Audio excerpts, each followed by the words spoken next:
Hello, welcome back to Learner from a Layman. I am Carl Christensen, back with Cameron Christensen, who I think has been, you've been spotty recently, Cameron. I'm docking it from your absolutely massive paycheck that I've been sending you. Okay. I will try to supplement it with that salary that I have From a real uh, job. from a real job where I've been working, like 60-hour weeks. Oh boy.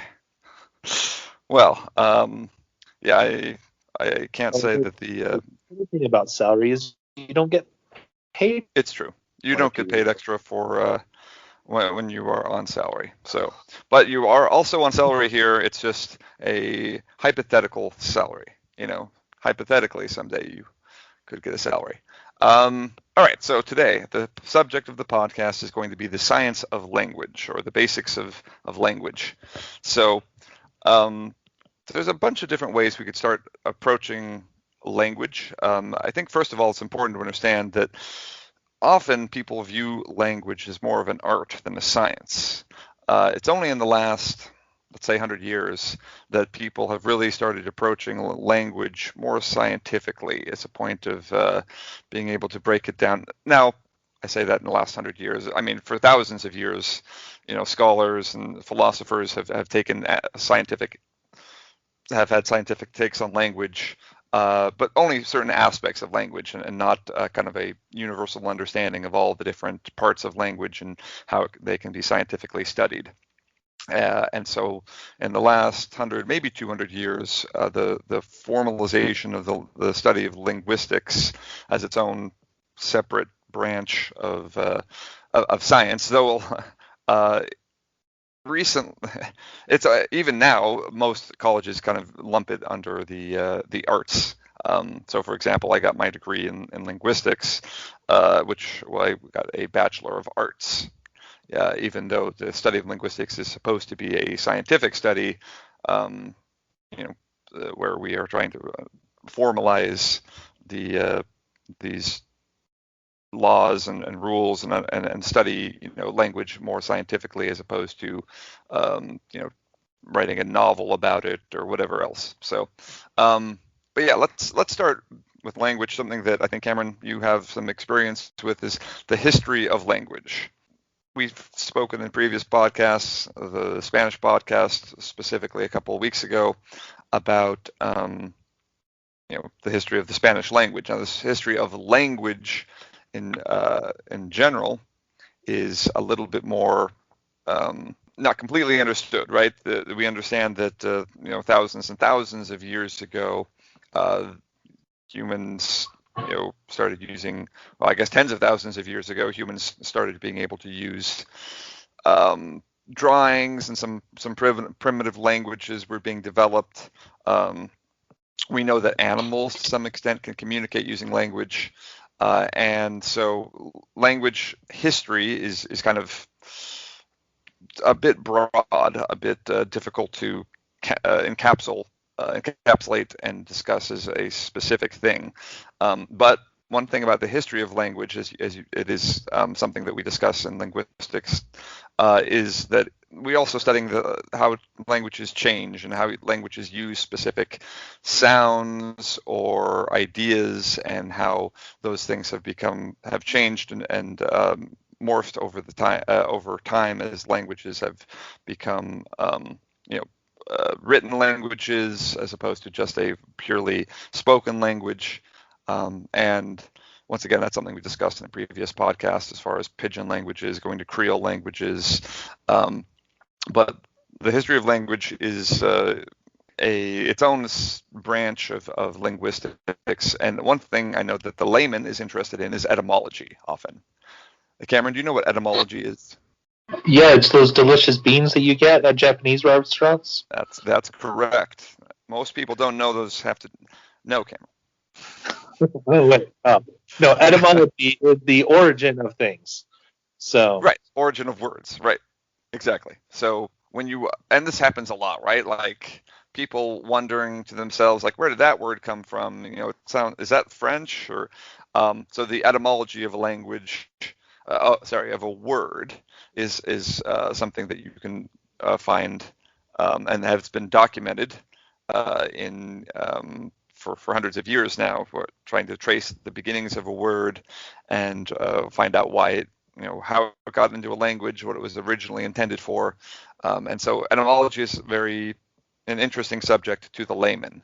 It's something to be familiar with and a term to be familiar with, because when you're asking for the history of a word, that's what you're asking for. You're asking for the etymology. I think that's something that watch My Big Fat Greek Wedding and listen to Gus, how he tells everyone everything just comes from Greek. exactly. That's what we call a folk etymology, when you make up an etymology of the word. And those are not legitimate, obviously, but they are culturally relevant. There's something that we do a lot is we try to come up with what we think the etymology of a word is, because sometimes it turns out the etymology of a word is hard to track down, like the okay, for example, which is kind of ubiquitous across not all languages, but pretty much these days you can say okay even in like Chinese. So where did okay come from? Well, it turns out we don't have a great etymology for okay. It kind of showed up, and there's a couple of theories as to how it showed up, but sometimes tracking words to their origin is tricky. So, but yeah, etymology is a very interesting part of linguistics and something that people obviously still put online. There are etymology dictionaries and those types of things available online for you to look up and read about the history of a word. All right, so history of language, like I said, a bit. Or the saying, sayings, like sentences, Oh, sure. I don't know. I can't think of one. Like idioms. You're talking idioms, right? Like, yes, idioms. Like idioms, yes. People like yeah. to know the etymology of idioms too. Like, I don't know. I can't think of an idiom right now, but that Sure. it could be. Kick the bucket, for example. Yeah, kick the bucket. Meaning to die. Yeah, so same that people like to, yeah, exactly. People like to know what the sources of those things, and those are related to linguistics.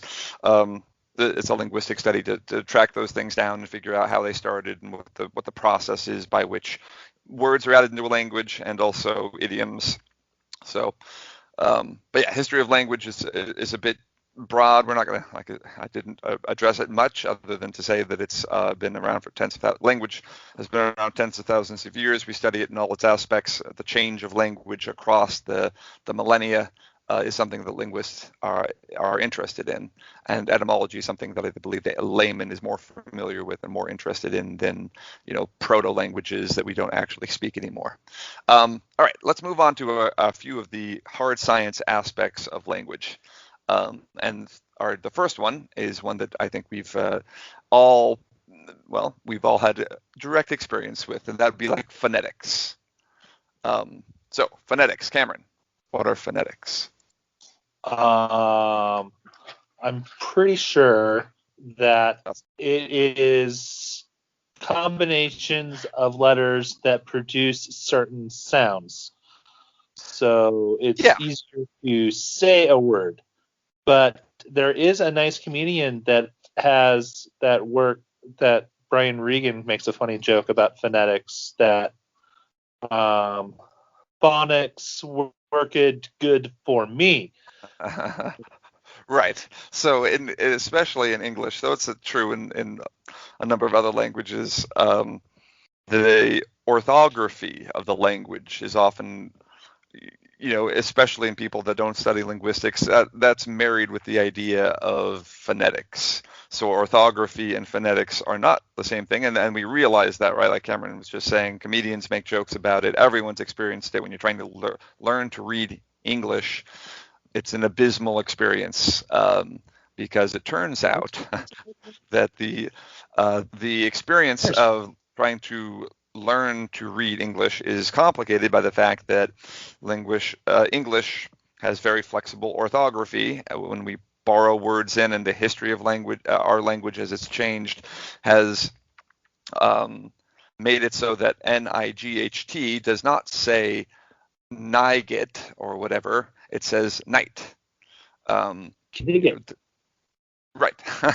There's lots of what we call silent letters and those types of things, and that's all more about the orthography or the written language, and that's related to phonetics to some degree, but generally when a linguist is talking about phonetics, they're actually literally just talking about the sounds that we produce with our mouth, or well, actually, yes, linguistically, that's what we mouth or nose.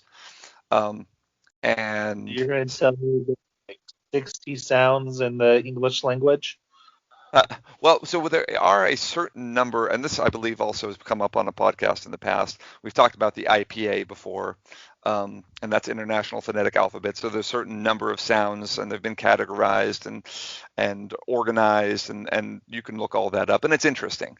But phonetics it goes beyond just that. It also studies the sound waves that we create, how we differentiate between different sounds, because it turns out those are based on the language that we speak. So if I speak Spanish, I'm going to have, or let me, for Chinese or Japanese or one of those languages, they don't differentiate generally between an R and an L very much.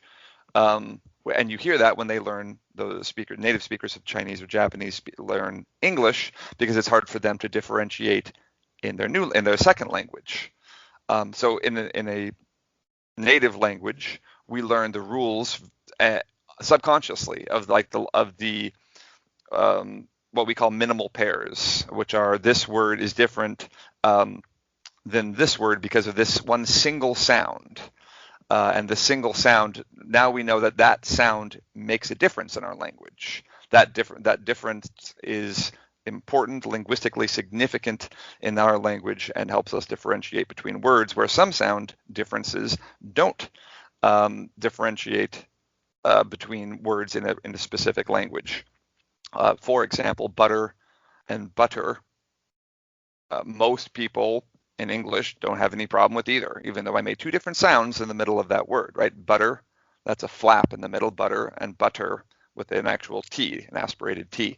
So the phonemes, and that's phonetics versus phonology, the understanding of how phonetics, the actual sounds that we produced, map into a specific language. That's phonetics and phonology. That's where those two fields meet. Phonology is the study of phonetics generally in a specific language, or how they are used, how phonemes or how these sounds are used in a language, and phonetics is more scientifically what they sound like, what they look like as far as their sound waves, and phonology is more concerned with how are they used in language, what differentiates between different meaningful sounds in that language.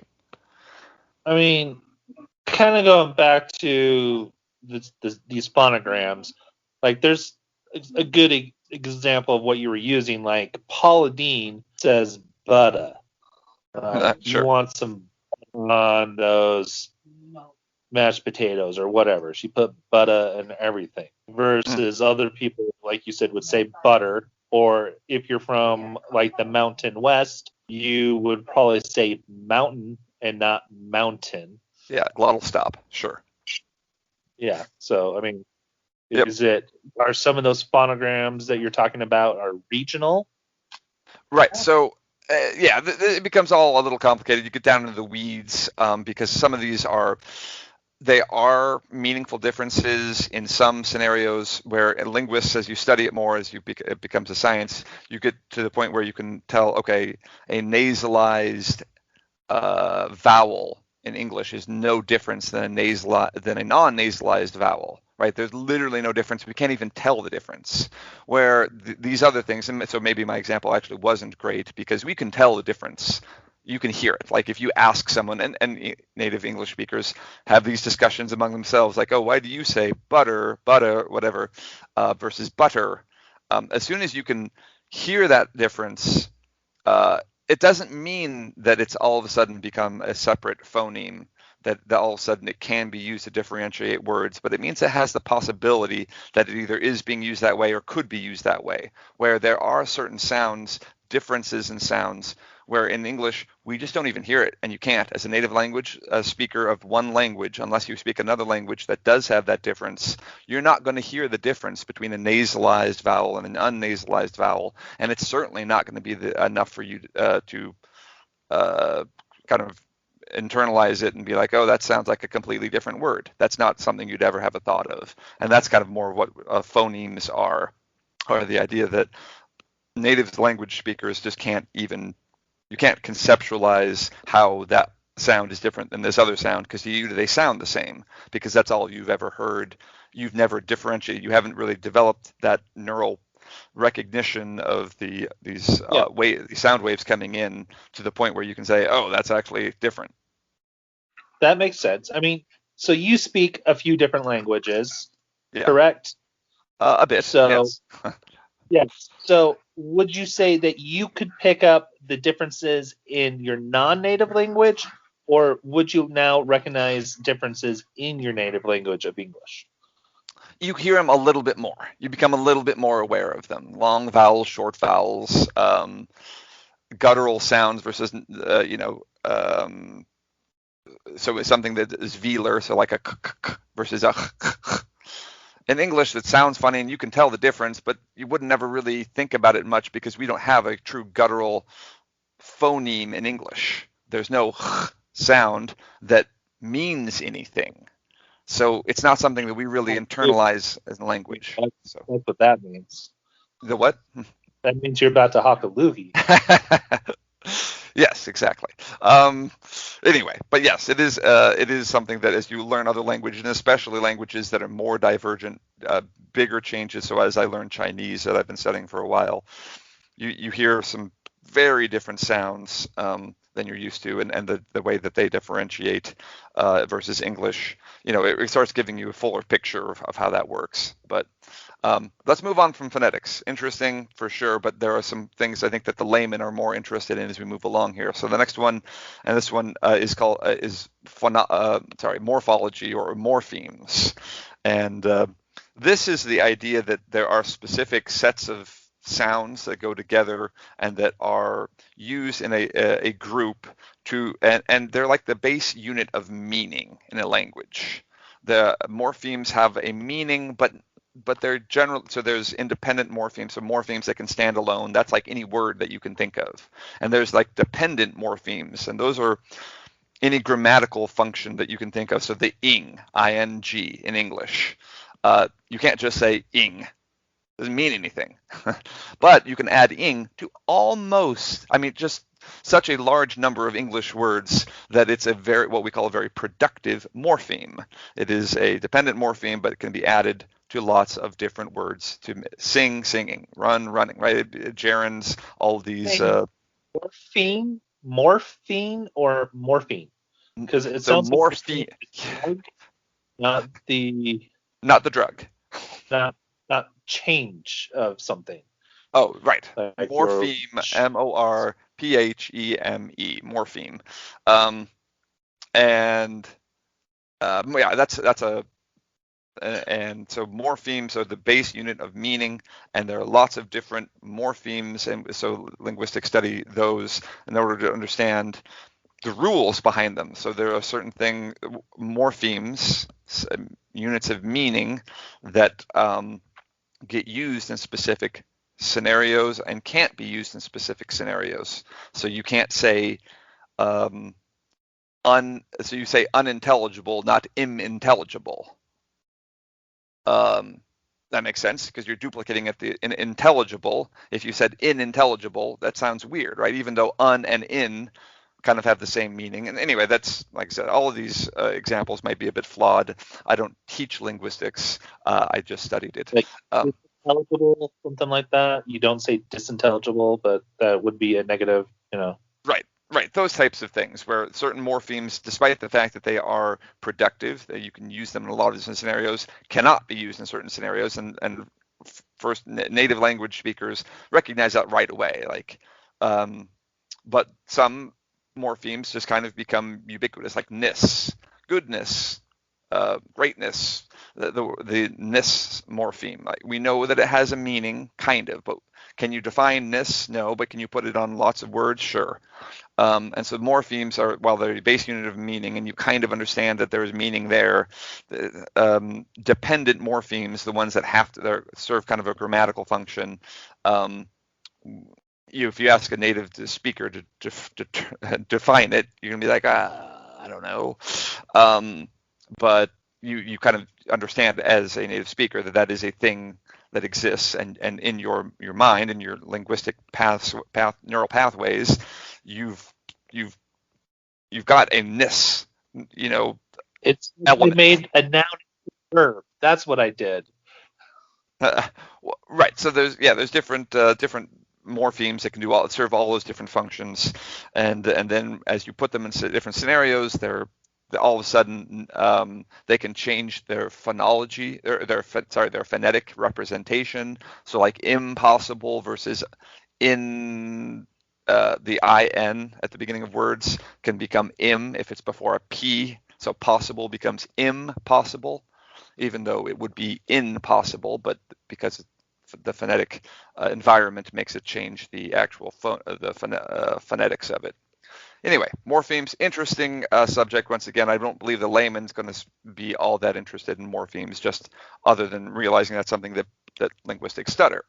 linguistic students or do study, and that is an element of linguistics. Let's move on to Sorry, what, Cameron? Accelerate. Accelerate actually means to speed up or slow down, but because that is too hard for us, we said acceleration and deacceleration, even though accelerate means the same.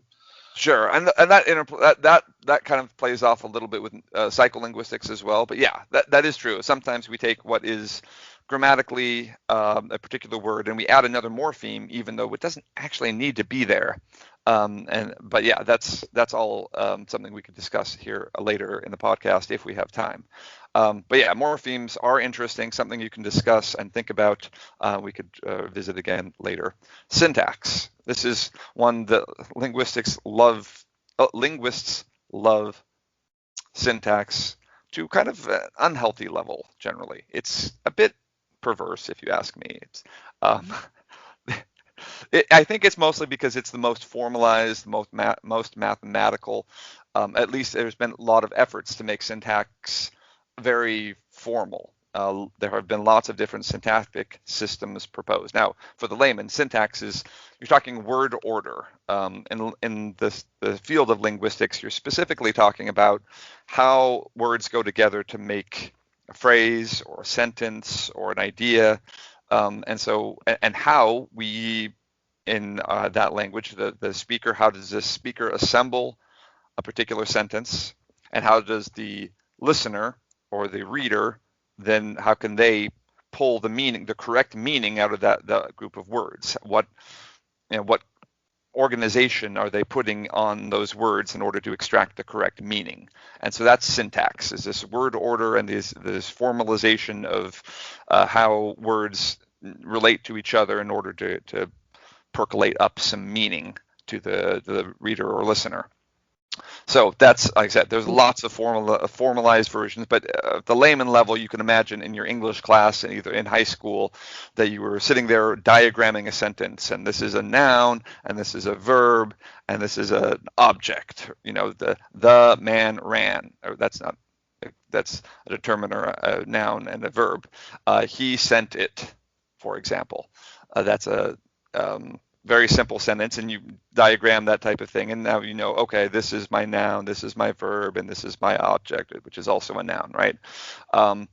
But you can imagine, obviously, in these very complicated sentences, and you add in all these different parts of speech and all of these different embedded phrases, it's like, well, how does everyone that learns a language natively figure out all these rules, and how I have this embedded phrase here and this embedded phrase here, and this relates to this across a word that seems like it would probably block, but it doesn't block anyone.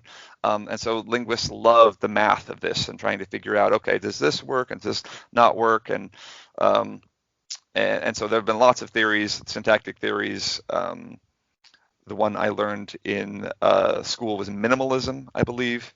I think that was forwarded first by Noam Chomsky, and that's once again just, you can imagine just a tree above your sentence, and you just build a lot of little branches up, and you label each one as a phrase or a noun phrase or a verb phrase, and you make them all connect together so that you're happy. I'm a little bit less in the syntax realm. I'm not particularly in love with those ideas. I think it's a little bit more fluid than these rigid rules would have you believe. But syntax is something that we argue about in English. It's something that's very important for lawyers. So that's something that more lawyers could probably take some lessons from linguists to be able to better parse legalese and be able to find issues with legal texts and say, oh, this according to a native speaker could be interpreted both of these ways, and therefore, my client can't be held liable for such and such because this syntax is ambiguous. So that's a potential useful, not for a layman per se, but for a lawyer. As far as layman goes, most people just don't care. Syntax is just if you can put the sentence together in a way that's meaningful for people, then you've done your job, syntactically speaking. Now, there are interesting parts of syntax. I'll give you one, and this one is a garden path sentence.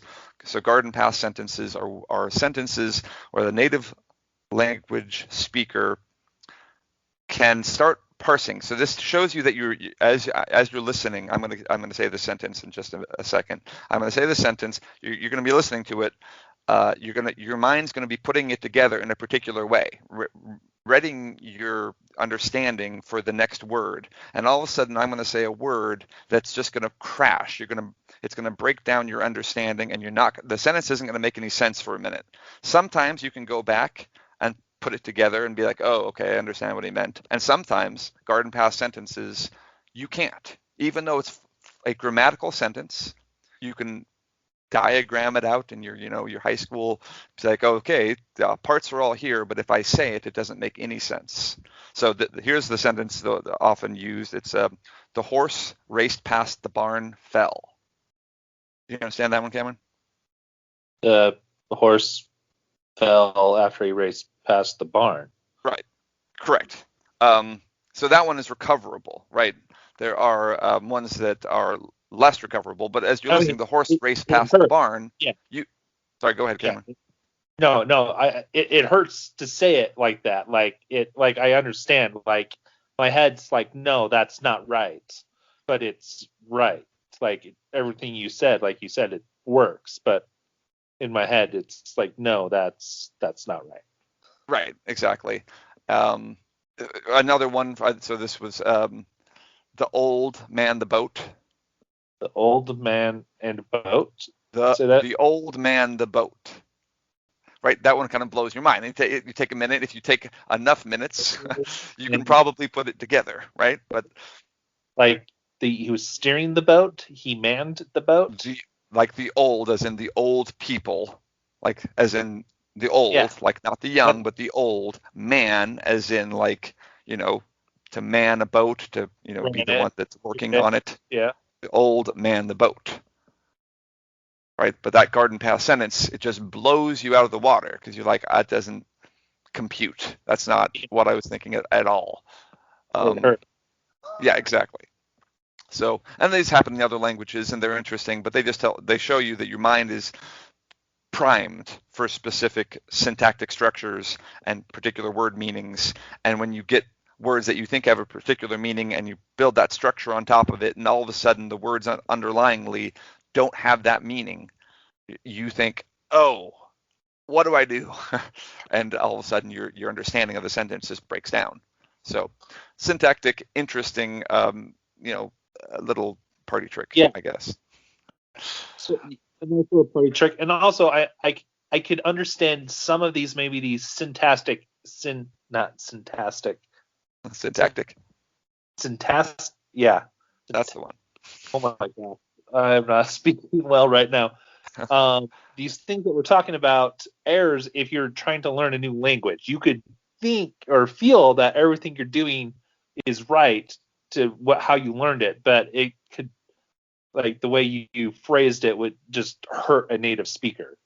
Sure.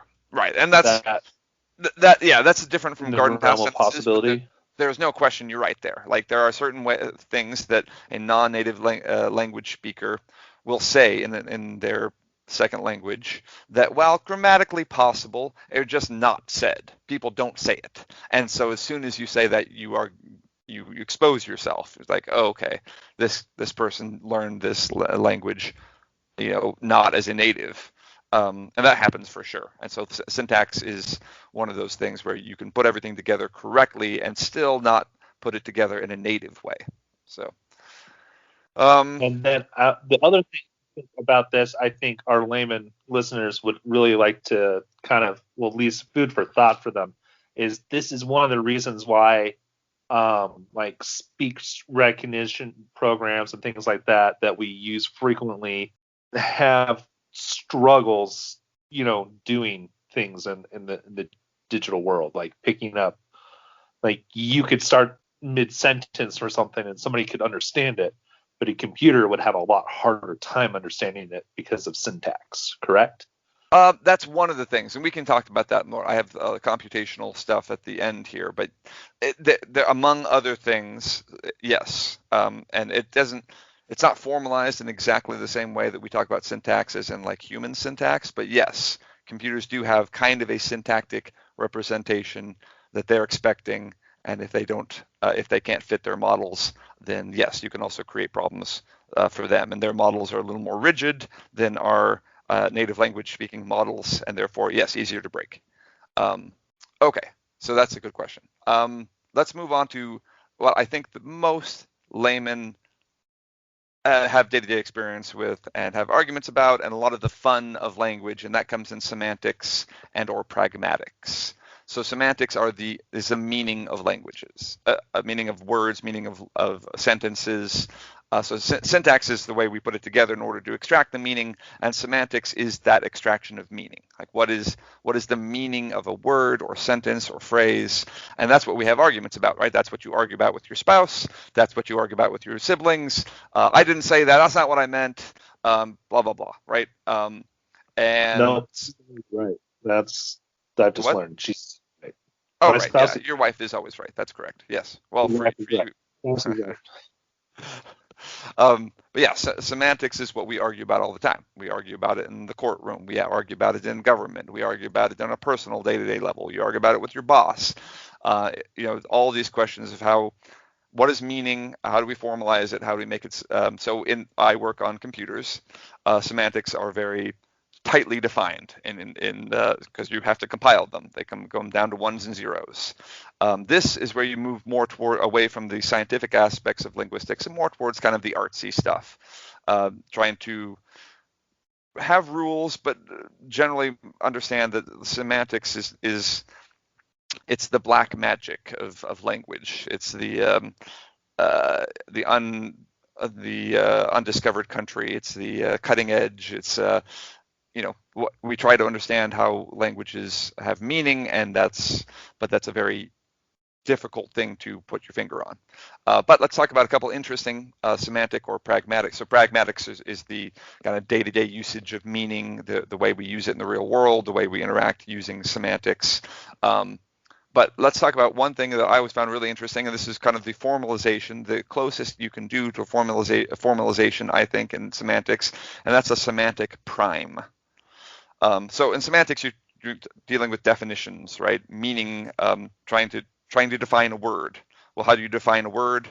You have to use other words. Well, how do you define those words, right? It becomes this infinitely recursive. You're going down the rabbit hole. You're just diving down that rabbit hole, trying to define this word and then this word and this or that word. If you've ever tried to define a word for like a 3-year-old, you find yourself in this situation frequently. When they ask, what does government mean? Trying to define salt. What was that, Cameron? They're trying to define salt or sour. Right. Okay. Bit of- So right. So yeah, and that's what it comes down to. So when you try to define a specific word, then you're going to use other words. And where do you get off the merry-go-round? Like when can you all of a sudden say, well, that's as good as I can get? And that's the idea of a semantic prime, is that there are specific words and or concepts that cannot be further reduced. It's like a prime number. This is one of the base units of meaning, and that is a semantic prime. And I can define all words with these words because they're the base units of meaning. Now, sometimes I have to stack them and layer them in order to get the meaning in question of a specific word, and so maybe not the most efficient use, but they are the base units of meaning. Everything can be reduced to these primes. And there's a list of them. They're kept online if you want to dig in there, but it is a very useful idea, the idea that, okay, meaning can be boiled down to specific concepts, and we build on those concepts. And so, for example, and there's different categories. So you can look this up on Wikipedia. It's also maintained, I believe, by a university. I think it was originally Australia. So thank you, Australians. I could be wrong, but that's my memory. Now it's a little bit more ubiquitous. I believe it's kind of become more of a effort across the linguistic field to understand that, okay, these are linguistic primes.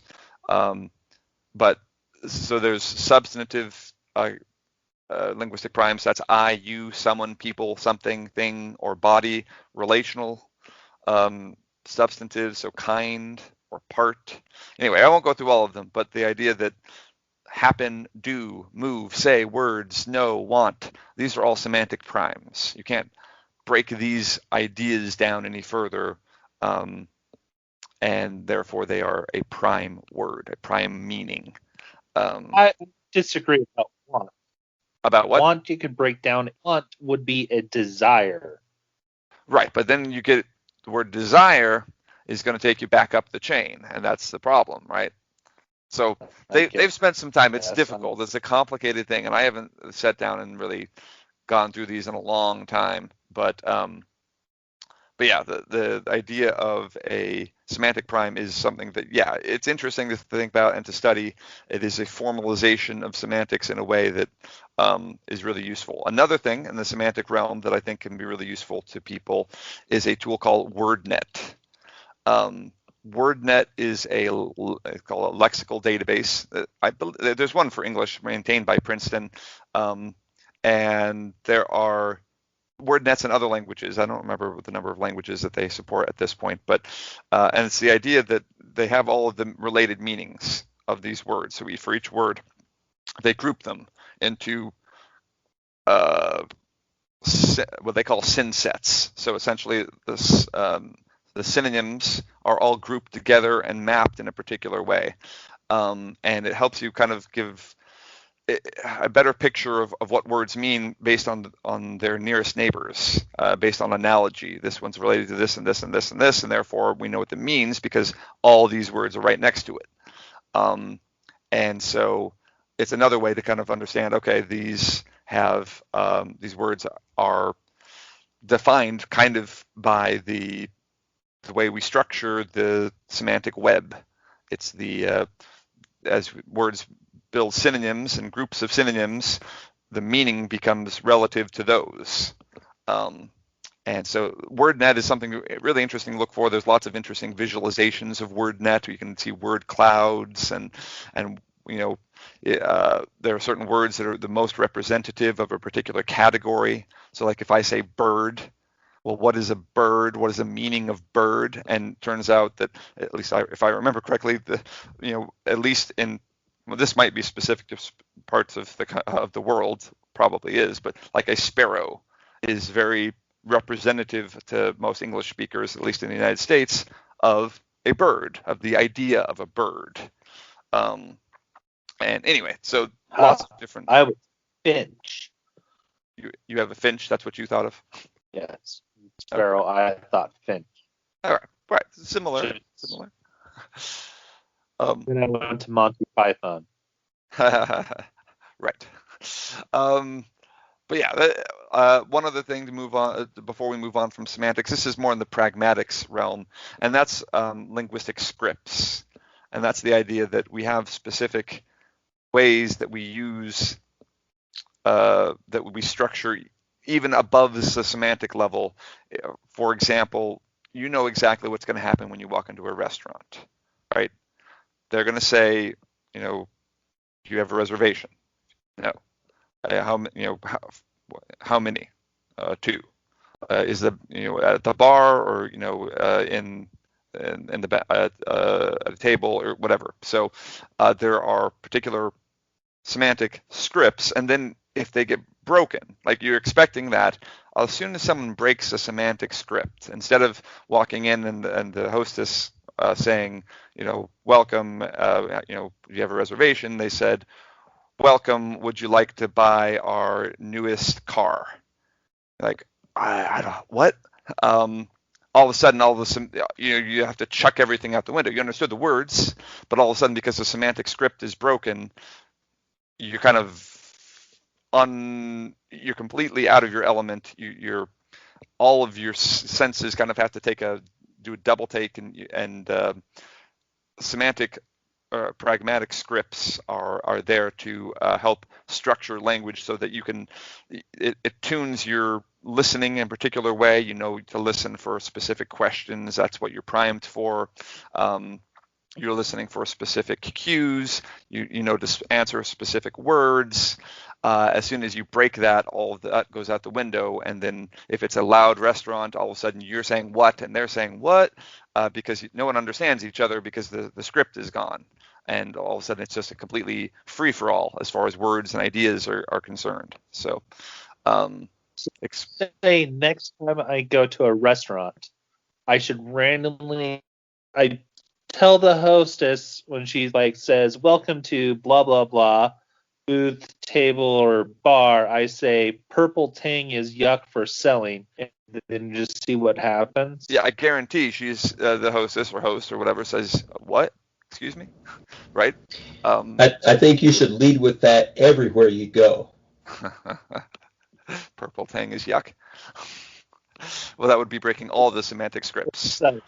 Also, Tim, you missed Carl saying syntactic prime. What was it? Semantic prime. Semantic prime. And I wanted to say that if you were on, you would have said that was Optimus's brother. So yeah, Optimus's boring brother that just sat around in the library all day. Right. He was actually a transformer as well, but he would turn into an overhead projector. Yes. Right. Yeah. By the way, I think all this stuff is great for our merch. We make some shirts with, break semantic scripts and semantic primes that, get it at our merch store, everyone. Right. Going like hotcakes. The merch store will be coming, maybe. Well, we'll see. Anyway, the other thing I want to talk about semantic scripts before we move on is this is also generally how you get humor. At least one of the ways you get humor, and that is you have a particular script, particular expectations semantically for what's going to be said, or and then all of a sudden if they get broken, boom, potential for humor, right? Because all of a sudden if they get broken in a particular way, it can be viewed as humorous. So you think of some of the jokes that or your kids tell, and you think, okay, well, the knock jokes, that's completely based on a semantic script, right? They're silly, they're stupid, but if you break the script in a particular way, then boom, it can be funny.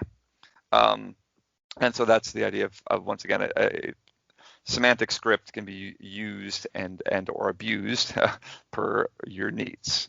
So I actually heard a good one that describes this well. I saw it. There was this kid who tells his dad he got sent to the principal's office again. And he's like, well, what did you do this time? And he he disagreed with his teacher that I'm sorry and I apologize means the same thing. And so he tells the teacher, well, next time you're at a funeral, then I want you to say, I apologize for so-and-so's death versus I'm sorry. There you go. Ooh, There you go. like Right. it. Yeah, exactly. That's yeah, Put and so we put play that off on the semantics. merch. Yeah, To a little like the phrase I apologize for so and so, and the apologize is crossed out, and I'm sorry is written in. there we go. So once again, if you're trying to formalize telling of jokes, you're probably not the kind of guy you want to have at a party.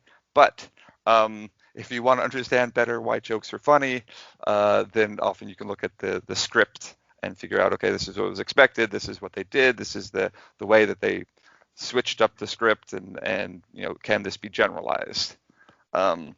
Anyway, let's move on to a couple other ideas before we wrap up here. These are more so we've kind of moved up units, right? We've moved up from the base level of language, which is the phonetics, to morphology, to syntax, to semantics, and now we're going to go kind of at we're going to look at social linguistics, or sociolinguistics. And this is the idea that linguistics, language, the use of language, the science of language, it's influenced by society. And I mean, you could literally now just say duh. But the study of how society influences language is very interesting, right? This is studying how families and or communities or nations or races specifically use language in a way, and it changes for that community in a way based on how that society feels about particular topics or particular words or ideas.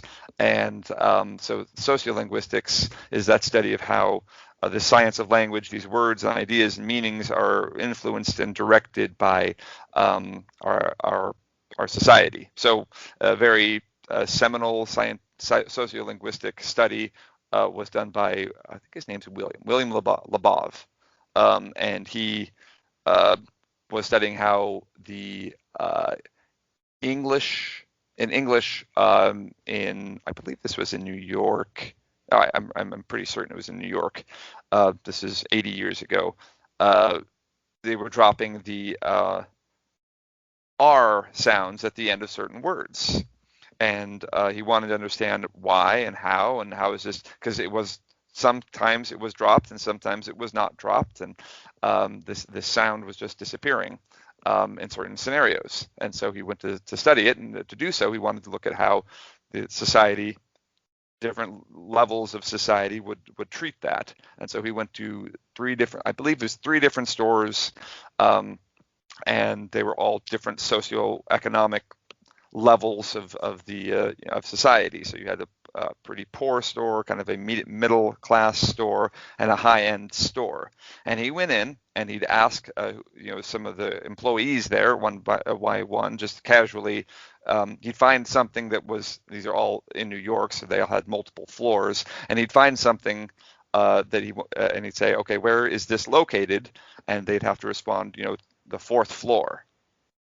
And so he was listening for the R in 4th and floor, I believe, and he'd record it, and that was his study, was to come through and compile all this data from all these stores and each individual he spoke to. And what he found was that at the lowest socioeconomic level, people were dropping the R all the time. It was just expected. You would not say floor, you'd say flow or whatever. And up at the highest socioeconomic level, you'd drop it occasionally, not frequently, but it would happen. And then in the middle, we found that the middle class people never dropped it, never dropped that R. And therefore, what he hypothesized is that the middle class people noticed that people lower in the socioeconomic ladder dropped it, and people in the higher socioeconomic status didn't seem to. Therefore, they overcompensated by never dropping it because they wanted to be perceived to be of higher socioeconomic status. And the so higher socioeconomic status people just didn't care, and so they they would didn't care drop as it. much. They felt more comfortable with their status. They Yeah. realized that their community didn't drop it as much, but if they did, no big deal. They were more comfortable with where they were because of their place in society versus the people in Huh. the middle class who were trying to define their place in society and therefore using language in a particular way to do so. That's one of the seminal studies in sociolinguistics. One of the early studies in sociolinguistics. Labov did a bunch of studies in that area, and that's one of the ones that you learn as a linguistics student. I wonder if that kind of thing happens with other stuff too. You notice sometimes people correcting their grammar and maybe even overcorrecting, like I versus me, Sure. and Right. and things like putting the T back in often to often, you know. Right. Exactly. Or whom, if you use whom, Yeah. it's kind of become largely unnecessary in English, but you'll see it in some cases, and probably people can perceive it to mean something at the socioeconomic level, and therefore sociolinguistically it gets affected. So, Ooh, one more. Processes right, instead of process. I sure, hate that one. right, exactly. And they're influenced by, and it's obviously not just at the phonetic level or the word level. It's also at the at the more syntactic level, how you put sentences together, often determined by your community. So yeah, there is it's a whole field, and it's really interesting. We're going to move on to really briefly psycholinguistics. Psycholinguistics, not That having to stuff do with is crazy. right. We're not talking about crazy people and the way that they speak. We're talking about Dang it. psychology, the psychology, the way that it influences language, obviously the language of the brain, essentially. And so that's studied in a lot of different ways, and we don't really have the time to touch on all of them. I just wanted to touch on a couple, well, at least one a really interesting thing I remember learning from my psycholinguistics class, and that's reading. And reading is one of the many, well, obviously the mind influences everything about language, but in language, in reading, your mind is, by the time you're an adult level, you're not really breaking almost any words down. You're not looking at specific letters when you read. You're not. You're looking at the shape of the word. You're looking at the shape of the word, and it's more pattern recognition than phonetics at that point. Every once in a while, when you run across a word that looks weird, you'll take a second and be like, and then maybe you have to sound it out. And that's names usually, those types of things where you have to stop. And they can tell this in a couple different ways. One way, different fonts actually determine how fast you read. Oh, really? Huh. Yeah. So the reading speed can be influenced largely by a font, and that tells you, oh, well, that's because my pattern recognition here is not as finely tuned, and therefore I'm actually having to look specifically at the letters in the word, which is going to slow me down, versus just I'm glazing over this Times New Roman font because I've read these types of words a million times. Or Arial or whatever it is. So the font matters. If you want someone to be able to read it quickly, then you got to do it in a very familiar font. If you really want it to stand out and have people have to stare at it for a while, that's when you want to put it in a different font. So that's something that can be useful to understand. Another thing, and that you've probably seen this before, but it's interesting, is that idea that you've seen if you mix up the letters in a word, flop them around. So say all the right letters, but switch some letters around in a word and write a sentence like that, write a paragraph like that. You find that you can read it almost like nothing's changed. Right, Tim, you've done this before? Yes, yeah. Right. And that's, once again, just the idea that your mind is abstracted away from the letters. It's not relying on that information anymore. It's relying on the shape of the word, and if the shape identifies, is close enough to the model that you have for that word, you're good to go. No problems, move along. And so that's once again helps you understand how the mind works with and that's with reading. And so that's true with these types of things are true with all of these aspects of linguistics. Your mind is primed in particular ways, acquires language and expects language in a particular way. And so if you mess with your mind in specific ways, you're going to get different linguistic outcomes. So it's a very, very interesting part of linguistics. I really enjoyed my psycholinguistics class, and I think if you want to read up on what what are they? Brain scans, essentially, and how we can study the way the blood moves in your brain, and how and kind of understand the linguistics from that point of view as well. These are all very interesting topics, but beyond the scope of this basics podcast. Two more, and then we're going to wrap up here. Before we wrap up, I do want to apologize to the listeners that have now made it through all the way to here and have been thinking to themselves the whole time, I thought you promised us a podcast about units of measurement. And so I did. However, we are not fully these podcasts are just grade A1. These are high quality podcasts, and so we can't just throw anything onto our airwaves here. So we are preparing that podcast for you, and you just wait. It's going to be really good. So come back. Right, Tim? That's right. Back for more. Okay, last two things. So Tim, you've got 1 minute to tell us what about second language acquisition of a language, and how your students acquire a second language. 60 seconds, go. Okay, so slowly, and I think everyone should be patient with themselves if you're learning it in a school setting or in any non-immersion setting.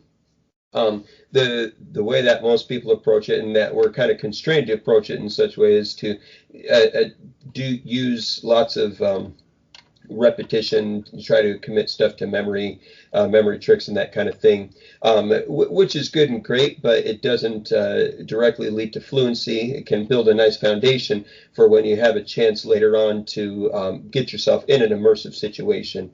But most of the time you can do conversation practice, listening practice, vocabulary practice, grammar drills, and so forth, and you can actually get pretty far with that. But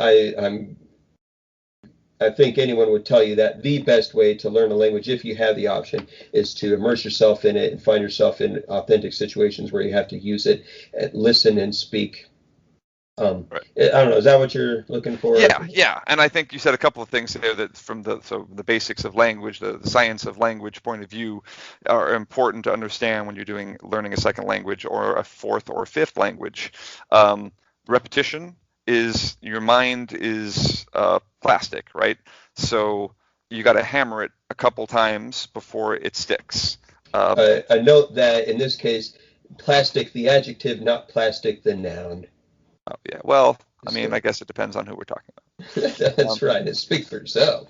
Yeah, right. It means it can change, it can mold, it can, but it doesn't do so overnight, and therefore you need that repetition.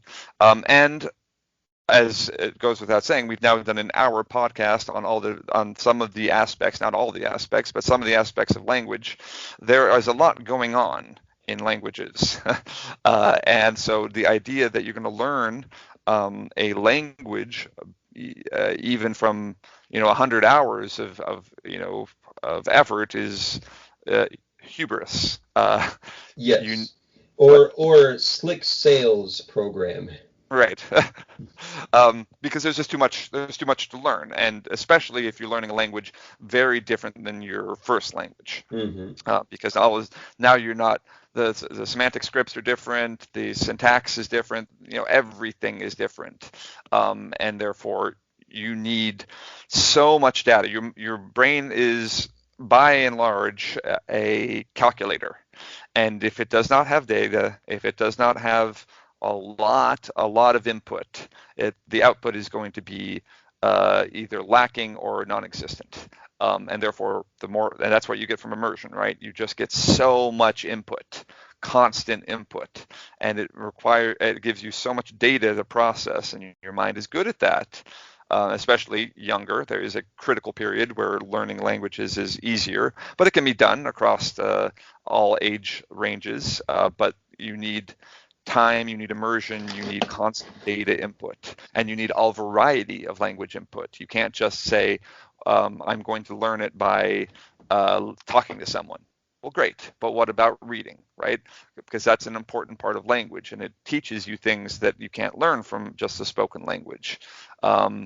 And the sociolinguistic aspects of language and the semantic aspects of language and all these things you need, and well, teachers like Tim do their best to put together curriculum that will help students learn a lot.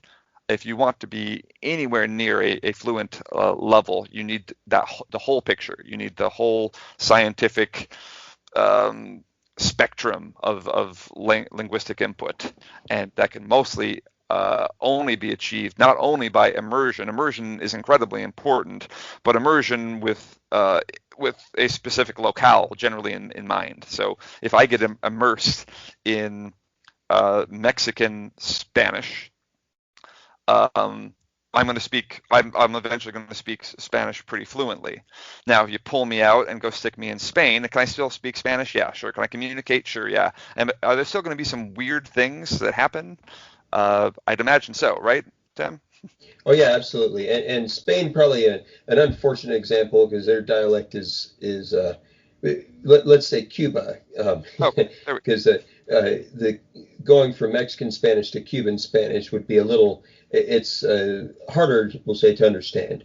Uh, Okay. Spanish Okay. dialect is actually pretty clear, but and of course you've got vocabulary differences, which you would note in between Sure. Spain and Mexican Spanish, of course. But yeah, absolutely, and even going from urban Mexico to rural Mexico, Right. you get differences and Right. And that would even take us to the L1 acquisition. Your first language acquisition also is dependent on where you're immersed, right? Where you so there are different levels, different where you can be a native English speaker, but if you grew up in a rural community, your vocabulary might be very different than someone that grew up in an urban community, even if you live within 100 miles of each other. mm, And so your immersion matters. It influences sociolinguistics and influences psycholinguistics and influences semantics. Now, syntax, morphology, phonetics, that might all be kind of pretty well established in your community, your country, your state, whatever you live in. But all those other aspects can be very independent and very determined by the specific community in which you live. So that's why we get all of these arguments when you marry your spouse and she's from, Maine and you're from California. It's going, hopefully it's all just for fun, but you argue about how you say soda. Is it pop or is it soda? Um, Maybe that's a Midwestern thing. it, Anyway, incidentally, it's pop. yeah, but coupon versus coupon. Um, all these just kind of linguistic, uh, just regional variances are because you're immersed in a particular community generally. Last one is computational linguistics. Computational linguistics, this is where if you want a job in linguistics, this is the biggest bang for your buck. So if you've listened to this with the idea that, oh, I'm going to be a linguistics student, great. Or if you're currently a linguistic student, or you're studying some language in high school, or you just are interested in language, well, if you want to turn that into an amount of money, then you're going to want to do computational linguistics. And that's And your we not, know you linguistics geeks are out there, both of you. So keep listening. That's right. We're talking to you. um, Computational linguistics is your natural language processing. So that's your speech language.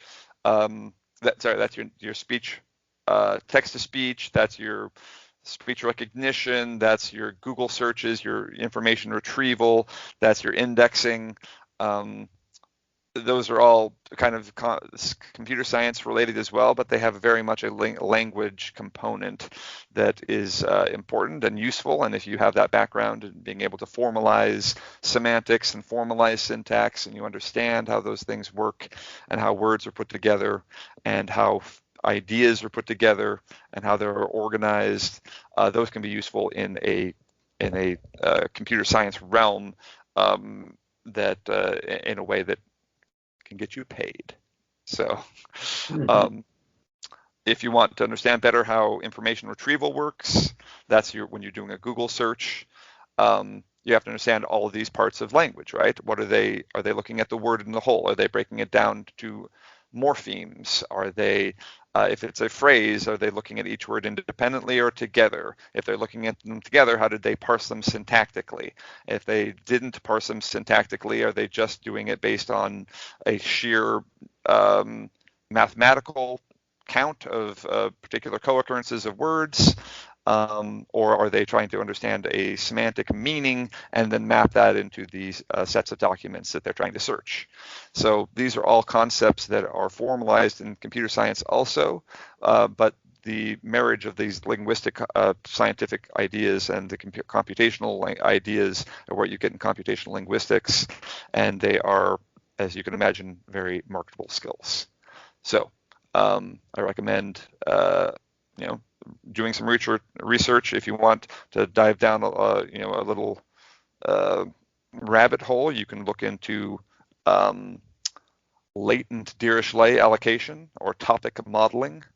Those are interesting concepts that are used in how you group. If you've searched on Google, you type a particular word in, you bring up some a particular set of documents. Let's say I'm typing in Mike Trout. He's a baseball star here in the United States. And now I'm going to type in Cal Ripken. Well, Cal Ripken was 30 years ago, right? And not related to Mike Trout, but you might find that Google, as soon as you type CA, suggests Cal Ripken. And you think to yourself, what the crap is going on? How are they reading my mind? Well, this is how they're reading your mind. They've got these co-occurrences of words, this idea that, okay, now that he's searched Mike Trout, it's 30 seconds later, and he's typing something that starts with CA. Instead of just bringing up the most common words that start with CA, let's assume that he's searching something similar, and therefore this group of words that co-occur, CA, maybe even people that co-occur at that level. These are all different ways that they can structure this data, and then they suggest those words based on those assumptions. So those are some of the ways. Sometimes when you're searching things online and you're thinking, how are they reading my mind?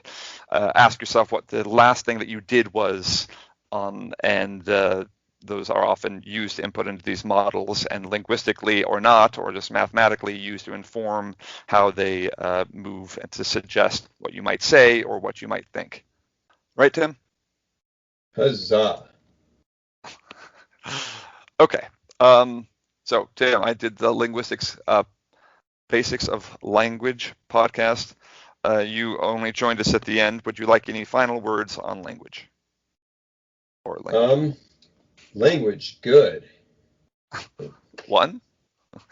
Yeah, two. No, I'll just kind of what you were talking about language acquisition, and I just thought I'd put out here as a Spanish teacher, don't let learning language intimidate you. Here on Learn It From a Layman, we toss around a lot of impressive words and phrases because we're impressive people. That's right. but learning a language, when you get down to it, it doesn't require, you don't need to be like super smart or talented about learning a language. In fact, I think I've seen a lot of people learning language, and the ability to learn a language does not really, at least from my experience, seem to correlate with your book smarts or how successful you are in school. So if you think, oh, I'd love to learn a language, but I'm not the smart guy, you don't have to be. And so just pursue it. There's lots of ways to practice it. Travel if you can. Rub elbows with people who speak that language and recruit them as your informal tutors. And language is amazing. It's one of the things that really sets us apart from everything else. And we all do it. It's part of who you are. So embrace it. That's right. Yeah, I do think it's important. If you've never learned a second language, do it, because it gives you more nuanced, a fuller picture of the human mind and how we interact together, and so it's incredibly insightful. Even if you never become fully fluent in another language, the process of trying to become fluent will give you a better picture. And obviously, if you can become fluent, more power to you. You're going to then understand, you're going to have a whole new window into humanity. And I think that's really useful. One other thing, we're known here from Learn from a Layman for a lot of hard science, physics, calculus, quantum physics podcasts. Language is not generally viewed that way, but as I started the podcast, so I will end the podcast. There are aspects of language that are very much hard science. So if that's what you're interested in, if you're interested in math and science, and language doesn't really seem to you to be that kind of a thing, well, then you're not looking at the whole picture here. There are absolutely aspects of language that are art-based, but there are unquestionably ways that you can mathematically understand language. There are statistical models that help you understand language that can help predict lots of things. That's why computational linguistics has gotten so much better, such exponentially better in the last 2 decades, is because we have these ideas of, okay, we can actually model language in a way that's meaningful using numbers. And so if you are the physics major out there, if you're the math major, then look at language from that point of view, because there's a large large part of language that can be described and understood that way. And if you're the arts